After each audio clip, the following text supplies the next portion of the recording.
The modern piano we know today has a rich history. Early keyboard instruments, like the harpsichord, had a limited number of keys, typically around 60. These instruments were simpler and could not create the dynamic range of the modern piano. The invention of the piano is credited to Bartolomeo Cristofori around the year 1700.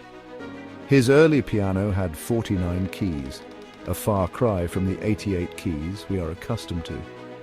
As music evolved and composers experimented with more complex sounds, the demands on the piano increased. Composers desired a wider range of notes to express their musical ideas. Piano makers responded by gradually increasing the number of keys. This expansion continued for several decades, with each generation of pianos adding more keys.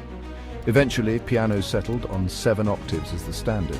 By the late 19th century, the piano had reached its pinnacle with the standardization of 88 keys.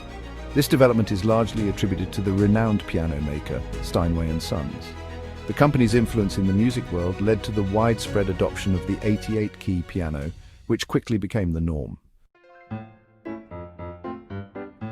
Steinway & Sons played a pivotal role in establishing the 88-key piano as the standard. In the late 1800s, the company, known for its high-quality instruments, decided to produce pianos with 88 keys. Steinway's decision was influenced by several factors. Primarily, they recognized that 88 keys provided a sufficient range for most musical compositions. This range encompassed the vast majority of notes composers were using at the time. Moreover, Steinway understood that adding more keys would result in a larger and heavier instrument. This would make the piano more difficult to transport and accommodate in performance spaces. The 88-key configuration struck a balance between musical possibilities and practical consideration. Steinway's reputation and influence in the industry were paramount. When they adopted the 88-key standard, other piano makers followed suit. The standardization of the piano keyboard had a profound impact on music. It allowed for greater consistency in performance and simplified the process of writing and arranging music for the piano.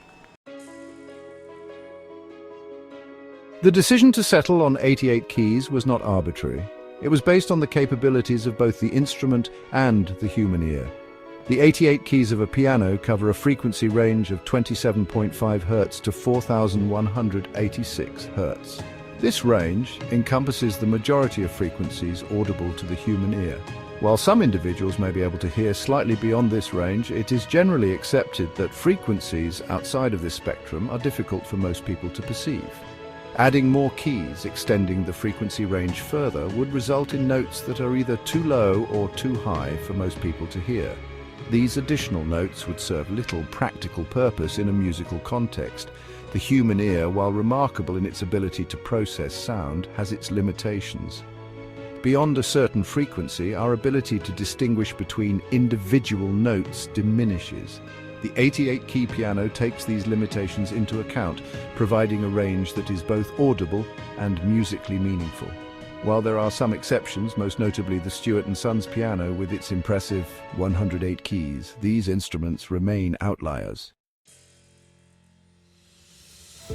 While the 88-key piano has become the standard, there are a few notable exceptions. The Australian piano maker Stewart & Sons created a piano with an astonishing 108 keys. This instrument, a testament to the company's craftsmanship and innovation, extends the range of the piano to 9 octaves. Another exception is the Bosendorfer piano, which offers a 97-key model. The extra keys on the Bosendorfer are primarily located in the bass register and are intended to enhance the instrument's resonance. These additional keys do not necessarily introduce new notes, but rather add depth and richness to the lower frequencies. The vast majority of pianos, however, adhere to the 88-key standard. The reasons for this are primarily practical. Pianos with more keys are larger, heavier, and significantly more expensive to manufacture. They require more materials, specialized parts, and skilled labor. Moreover, the demand for such instruments is limited, making them a niche product. The 88-key piano strikes a balance between musical possibilities and practical considerations, making it the enduring standard in the world of music.